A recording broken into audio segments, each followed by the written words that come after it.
Back to back অনবদ্য performance দেখালেন হামজা চৌধুরী, জিতে নিলেন ক্লাব সমর্থকদের মন। মাত্র ২৫ মিনিট মাঠে থেকে দেখালেন নিজের পায়ের ঝলক। লেস্টার রক্ষণকে চীনের প্রাচীরের মতো আগলে রাখলেন বাংলার চৌধুরী সাহেব, সাথে দলকে এনে দিলেন গুরুত্বপূর্ণ ৩ পয়েন্ট। বাংলার প্রাণ ভোমরার এমন পারফরম্যান্সের পর উচ্ছ্বসিত কোচ থেকে নিজ ক্লাব সমর্থকরাও। হামজা চৌধুরীর অসাধারণ পারফরম্যান্স নিয়ে বাকিটা জানবো রিপোর্টে। হাসতে হাসতে মাঠে নামলেন, তবে এই হাসির আড়ালে লুকায়িত ছিল গভীর দায়িত্ববোধ। কেননা খেলার তখনও বাকি ২৫ মিনিট। প্রতিপক্ষ যেভাবে একের পর এক আক্রমণ চালিয়ে যাচ্ছে, তাতে শঙ্কিত লেস্টার সিটির সমর্থকরা। ম্যাচে এগিয়ে থাকার পরেও তবে কি পয়েন্ট খুঁয়ে মাঠ ছাড়তে হয় কিনা, এমন দুশ্চিন্তা যখন কপালে ভাঁজ পড়েছে লেস্টার সমর্থকদের, তখন সকল দায় দায়িত্ব নিজ কাঁধে নিতেই যে তার আগমন।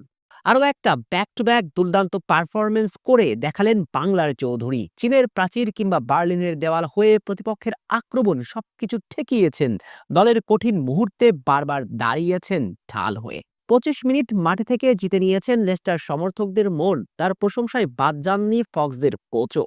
তারা হারের বৃত্তেই আটকিয়েছিল লেস্টার সিটি। সর্বশেষ ব্রিস্টলের বিপক্ষে ম্যাচে নিজেদের স্বরূপে ফিরে পেয়েছিল, কারণ ওই ম্যাচে যে আনবার্নের দায়িত্ব ছিল হামজের কাঁধে। কিন্তু আগের ম্যাচে দুর্দান্ত পারফর্মের পরেও দ্বিতীয় ম্যাচে লেস্টার একাদশের বাইরে ছিলেন এদিন, কারণটা অজানাই।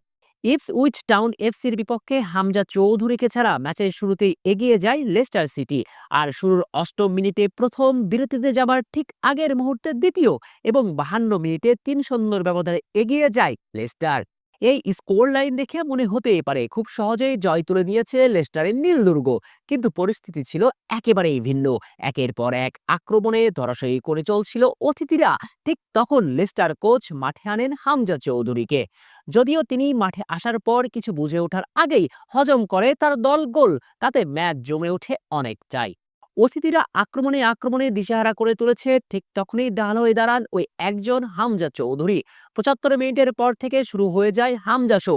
বারবার নিজ দুর্গ থেকে মধ্যমাঠ সবখানে দেখান নিজের ক্যারিশমা। মাত্র ২৫ মিনিট মাঠে অ্যাকুরেট পাস ছুড়েছেন ১০০%। অপোজিশন হাফ থেকে পাস ছুড়েছেন দুইটি, দুটিতেই হয়েছেন সফল। নিজ থেকে পাস ছুড়েছেন ৩টি, সেখানেও তিনি শতভাগ সফল। মাত্র ২৫ মিনিট মাঠে থেকে তার রেটিং ছিল ৬.৭। এই সংখ্যার হিসেব বলে দিচ্ছে কতটা অনন্য ছিলেন হামজা চৌধুরী। আর এমন পারফরমেন্সের পর নিঃসন্দেহে আরো বড় স্বপ্ন দেখাবে লেস্টার সমর্থকদের। আগামীর ম্যাচগুলোতে লেস্টার আমব্র্যান্ড উঠতে পারে হামজা চৌধুরীর কাছে। এমন ঝলক দেখানো পারফরমেন্সের পর নিঃসন্দেহে টাইগার ভক্তরা তাকে ঘিরে দেখতে পারেন অনেক বড় স্বপ্ন।